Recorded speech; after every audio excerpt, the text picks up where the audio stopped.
Hello friends, welcome to Arpita Kannada vlogs. ನಾನಿವತ್ತು ಇಲ್ಲಿ ಒಂದು ಒಳ್ಳೆ ಸ್ವೀಟ್ ರೆಸಿಪಿ ಹೇಗ್ ಮಾಡೋದು ಅಂತ ತೋರಿಸ್ಕೊಡ್ತಾ ಇದ್ದೀನಿ. ಚೈನಾ ರಬಡಿ ಹೇಗ್ ಮಾಡೋದು ಅನ್ನೋದನ್ನ ತೋರಿಸ್ಕೊಡ್ತಾ ಇದ್ದೀನಿ. ಇದು ಬೇಕರಿಗಳಲ್ಲಿ ಸಿಗುವಂತಹದ್ದು, ತುಂಬಾ ಟೇಸ್ಟಿಯಾಗಿರುತ್ತೆ. ಬಟ್ ಬೇಕರಿಗಳಲ್ಲಿ ನಾವು ತಗೊಳಕ್ಕೆ ಹೋದಾಗ ಸ್ವಲ್ಪ ಕಾಸ್ಟ್ಲಿ ಅಂತ ಹೇಳಬಹುದು. ಬಟ್ ಮನೆಯಲ್ಲಿ ನಾವು ಅಷ್ಟೇ ರುಚಿಯಾಗಿ ಮಾಡ್ಕೊಳ್ಬಹುದು. ಏನಿಲ್ಲ, ಸ್ವಲ್ಪ ಸಮಯ ಕೊಟ್ಟು ಮಾಡ್ಕೊಂಡ್ರೆ ನಾವು ಒಂದು ಒಳ್ಳೆ ಸ್ವೀಟ್ ನ ನಾವು ಮನೆಯಲ್ಲಿ ತಯಾರಿಸ್ಕೊಂಡು ತಿನ್ಬಹುದು. ಬನ್ನಿ ಹಾಗಾದ್ರೆ ಇವಾಗ ಇದನ್ನ ಹೇಗ್ ಮಾಡೋದು ಅಂತ ನೋಡ್ತಾ ಹೋಗೋಣ. ಇದಕ್ಕೆ ಮೊದಲನೇದಾಗಿ ನಾನು ಸ್ಟವ್ ಮೇಲೆ ಒಂದು ಕಡಾಯಿ ಇಟ್ಕೊಂಡಿದ್ದೀನಿ. ಸ್ವಲ್ಪ ದಪ್ಪವಾಗಿರುವಂತಹ ಪಾತ್ರೆಯನ್ನೇ ನಾವು ತಗೊಳ್ಬೇಕಾಗತ್ತೆ. ಇದಕ್ಕೆ ನೆಕ್ಸ್ಟ್ ನಾನು 1 ಲೀಟರ್ ಆಗುವಷ್ಟು ಹಾಲನ್ನ ಸೇರಿಸ್ಕೊಳ್ತಾ ಇದ್ದೀನಿ. ಫುಲ್ ಫ್ಯಾಟ್ ಮಿಲ್ಕ್ ತಗೊಂಡ್ರೆ ಚೆನ್ನಾಗಿರುತ್ತೆ. ಇವಾಗ ಇದನ್ನು ನಾವು ಫುಲ್ ಲೋ ಫ್ಲೇಮ್ ನಲ್ಲೇ ಇಟ್ಕೊಂಡು ಮಾಡ್ಕೊಳ್ಳುವಂತಹದ್ದು. ಈ ರೀತಿ ಒಂದ್ಸಲ ಹಾಲು ಹಾಕೊಂಡ್ ಆದ್ಮೇಲೆ ಲೋ ಫ್ಲೇಮ್ ನಲ್ಲಿ ಇಟ್ಕೊಂಡಿರಿ. ಇದು ಇವಾಗ ಹಾಲು ನಮ್ಗೆ ಚೆನ್ನಾಗಿ ಕುದಿ ಬರ್ಬೇಕು. ಇವಾಗ ನೋಡ್ತಾ ಇದೀರಲ್ಲ, ಹಾಲು ಚೆನ್ನಾಗಿ ಕುದಿ ಬಂದಿದೆ. ಈ ರೀತಿ ಕೆನೆ ಬಂದಾಗ ಮೇಲ್ಗಡೆ ನಾವು ಒಂದು ಫೋರ್ಕ್ ಅಥವಾ ಒಂದು ಕಡ್ಡಿ, ಟೂತ್ ಪಿಕ್ ಇದ್ರೆ ಅದ್ರ ಸಹಾಯದಿಂದನೂ ಕೂಡ ಮಾಡ್ಕೊಳ್ಬಹುದು. ಈ ರೀತಿ ಬರುವಂತಹ ಕೆನೆಯನ್ನೆಲ್ಲ ನಾವು ಏನ್ ಕಡಾಯಿ ಇಟ್ಕೊಂಡಿದೀವಲ್ಲ ಅದ್ರ ಸೈಡಿಗೆ ನಾವು ಇದನ್ನೆಲ್ಲ ಹೀಗೆ ಸ್ಟಿಕ್ ಮಾಡ್ಕೊಳ್ತಾ ಹೋಗ್ಬೇಕಾಗತ್ತೆ.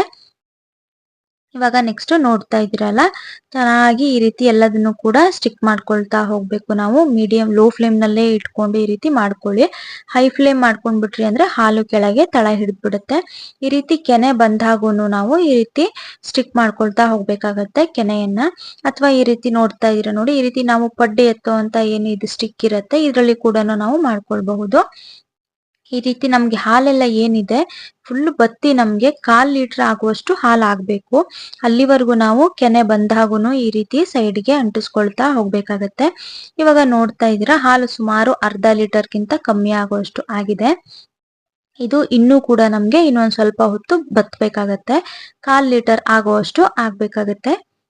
ಇವಾಗ ನೆಕ್ಸ್ಟ್ ನೋಡ್ತಾ ಇದ್ದೀರಾ, ಹಾಲು ಸುಮಾರು ಇವಾಗ 1/4 ಲೀಟರ್ ಆಗುವಷ್ಟು ಹಾಲು ಆಗಿದೆ. ಕೆನೆ ಕೂಡ ನಮ್ಗೆ ಸುತ್ತ ಚೆನ್ನಾಗಿ ಬಂದಿದೆ. ಇದನ್ನ ಫೈನಲ್ ಆಗಿ ಒಂದ್ಸಲ ಈ ರೀತಿ ಕೆನೆಯನ್ನ ನಾನು ತೆಗೆದು ಸೈಡಿಗೆ ಅಂಟಿಸ್ಕೊಳ್ತಾ ಇದ್ದೀನಿ. ಇದಾದ್ಮೇಲೆ ಇದಕ್ಕೆ ನಾನು ಸಕ್ಕರೆಯನ್ನ ಸೇರಿಸ್ಕೊಳ್ತಾ ಇದ್ದೀನಿ. ಸುಮಾರು 4 ಟೇಬಲ್ ಸ್ಪೂನ್ ಆಗುವಷ್ಟು ಸಕ್ಕರೆಯನ್ನ ಸೇರಿಸ್ಕೊಳ್ತಾ ಇದ್ದೀನಿ. ಸಕ್ಕರೆನ ನೀವು ಮೊದಲೇ ಕೂಡ ಸೇರಿಸ್ಕೋಬಹುದು ಅಥವಾ ಈ ಟೈಮಲ್ಲಿ ಕೂಡ ಸೇರಿಸ್ಕೊಳ್ಬಹುದು. ಈ ರೀತಿ ಸಕ್ಕರೆಯನ್ನು ಹಾಕೊಂಡು ಸಕ್ಕರೆಯನ್ನ ಒಂದ್ಸಲ ಈ ರೀತಿ ಮಿಕ್ಸ್ ಮಾಡ್ಕೊಂಡು ಕರಗದ್ಮೇಲೆ ಇದಕ್ಕೆ ನಾನು ಇವಾಗ ನೆಕ್ಸ್ಟ್ ಕೋವವನ್ನ ಸೇರಿಸ್ಕೊಳ್ತಾ ಇದ್ದೀನಿ. ಸುಮಾರು 50 ಗ್ರಾಮ್ ಆಗುವಷ್ಟು ಕೋವವನ್ನ ಸೇರಿಸ್ಕೊಳ್ತಾ ಇದ್ದೀನಿ. ನಾನು ಇಲ್ಲಿ ಸಪ್ಪೆ ಕೋವ ತಗೊಂಡಿದ್ದೀನಿ. ನೀವು ಬೇಕಿದ್ರೆ ಸ್ವೀಟ್ ಕೋವ ಕೂಡ ಯೂಸ್ ಮಾಡ್ಕೊಳ್ಬಹುದು. ಅವಾಗ ನೀವು ಸಕ್ಕರೆ ಕ್ವಾಂಟಿಟಿಯನ್ನ ಸ್ವಲ್ಪ ಕಡಿಮೆ ಮಾಡ್ಕೊಳ್ಬೇಕಾಗತ್ತೆ. ಕೋವಾ ಆಪ್ಷನಲ್ ನಿಮ್ಗೆ, ಬಟ್ ಹಾಕೊಳ್ಳೋದ್ರಿಂದ ಒಂದು ಒಳ್ಳೆ ಟೇಸ್ಟ್ ಕೊಡುತ್ತೆ ಅಂತ ಹೇಳಬಹುದು. ನಿಮ್ಗೆ ಬೇಕರಿಗಳಲ್ಲಿ ಏನ್ ಸಿಗತ್ತೆ ರಬಡಿ, ಅದೇ ಟೇಸ್ಟ್ ಇರುತ್ತೆ. ಕೋವವನ್ನ ಹಾಕೊಂಡಾದ್ಮೇಲೆ ಈ ರೀತಿ ಚೆನ್ನಾಗಿ ಮಿಕ್ಸ್ ಮಾಡ್ಕೊಳ್ಳಿ. ಇದಾದ್ಮೇಲೆ ಫೈನಲ್ ಆಗಿ ನಾನು ಇದಕ್ಕೆ ಒಂದು 1/4 ಟೇಬಲ್ ಸ್ಪೂನ್ ಆಗುವಷ್ಟು ಏಲಕ್ಕಿ ಪುಡಿಯನ್ನ ಸೇರಿಸ್ಕೊಳ್ತಾ ಇದ್ದೀನಿ. ಏಲಕ್ಕಿ ಪುಡಿ ಸೇರಿಸ್ಕೊಂಡ್ ಆದ್ಮೇಲೆ ಸೈಡ್ ಅಲ್ಲಿ ಏನು ಕೆನೆ ಎಲ್ಲ ನಾವು ಸ್ಟಿಕ್ ಮಾಡ್ಕೊಂಡಿರ್ತೀವಿ ಅದನ್ನ ಒಂದು ಚಾಕು ತಗೊಂಡು ಈ ರೀತಿ ಸ್ವಲ್ಪ ಸ್ವಲ್ಪ ಗ್ಯಾಪ್ ಬಿಟ್ಕೊಳ್ತಾ ಈ ರೀತಿ ಕಟ್ ಮಾಡ್ಕೊಳ್ತಾ ಹೋಗಿ. ಇದಾದ್ಮೇಲೆ ಒಂದು ಸ್ಪೂನ್ ತಗೊಂಡು ಈ ರೀತಿ ಅದನ್ನೆಲ್ಲ ನಾವು ತೆಗಿತಾ ಹೋಗ್ಬೇಕಾಗತ್ತೆ. ಸೈಡ್ ಅಲ್ಲಿ ಏನ್ ಕೆನೆ ಎಲ್ಲ ಅಂಟ್ಕೊಂಡಿದೆ ಅದನ್ನೆಲ್ಲ ಈ ರೀತಿ ತೆಗೆದು ಹಾಲಲ್ಲಿ ಹಾಕೊಳ್ತಾ ಹೋಗ್ಬೇಕಾಗತ್ತೆ. ಇದನ್ನ ಮಾಡೋದಕ್ಕೆ ಸ್ವಲ್ಪ ಸಮಯ ಹಿಡಿಯುತ್ತೆ ಅನ್ನಿಸ್ಬಹುದು, ಬಟ್ ರುಚಿ ಅಂತೂ ಖಂಡಿತವಾಗ್ಲೂ ತುಂಬಾ ರುಚಿಯಾಗಿರುತ್ತೆ. ಇದು ನೋಡ್ತಾ ಇದ್ದೀರಲ್ಲ, ನಾನು ಕೆನೆಯನ್ನೆಲ್ಲ ಇವಾಗ ಹಾಲಿಗೆ ಹಾಕೊಂಡಿದ್ದೀನಿ. ಇದಾದ್ಮೇಲೆ ಇದಕ್ಕೆ ನಾವು ಫೈನಲ್ ಆಗಿ ಡ್ರೈ ಫ್ರೂಟ್ಸ್ ನ ಆಡ್ ಮಾಡ್ಕೊಳ್ಬೇಕಾಗತ್ತೆ. ನೀವು ಪಿಸ್ತಾ, ಬಾದಾಮ್, ಗೋಡಂಬಿ ಯಾವ್ದು ಬೇಕು, ಯಾವ್ದು ಇಷ್ಟ ಆಗತ್ತೆ ನಿಮ್ಗೆ ಅದನ್ನ ಆಡ್ ಮಾಡ್ಕೊಳ್ಬಹುದು. ನಾನಿಲ್ಲಿ ಬಾದಾಮಿಯನ್ನ ಈ ರೀತಿ ಚೂರ್ ಮಾಡ್ಕೊಂಡು ಹಾಕೊಳ್ತಾ ಇದ್ದೀನಿ. ಇದಾದ್ಮೇಲೆ ಇದನ್ನ ಒಂದ್ಸಲ ಮಿಕ್ಸ್ ಮಾಡ್ಕೊಳ್ಬೇಕಾಗತ್ತೆ.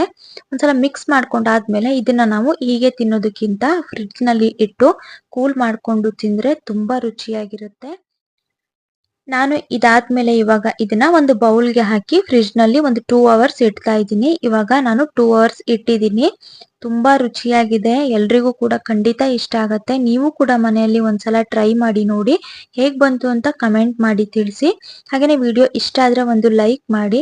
ಹಾಗೆ ನನ್ನ ಚಾನಲ್ಗೆ ಯಾರು ಇನ್ನು ಸಬ್ಸ್ಕ್ರೈಬ್ ಮಾಡ್ಕೊಂಡಿಲ್ಲ, ಈಗಲೇ ಹೋಗಿ ಪ್ಲೀಸ್ ಸಬ್ಸ್ಕ್ರೈಬ್ ಮಾಡ್ಕೊಳ್ಳಿ. ಹಾಗೇನೆ ಪಕ್ಕದಲ್ಲಿ ಕಾಣ್ತಾ ಇರುವಂತಹ ಬೆಲ್ ಐಕಾನ್ ನ ಕ್ಲಿಕ್ ಮಾಡಿ. ಇದರಿಂದ ನಾನು ಮಾಡುವಂತಹ ನೆಕ್ಸ್ಟ್ ವಿಡಿಯೋ ನೋಟಿಫಿಕೇಶನ್ ನಿಮ್ಗೆ ಬರುತ್ತೆ. Thank you.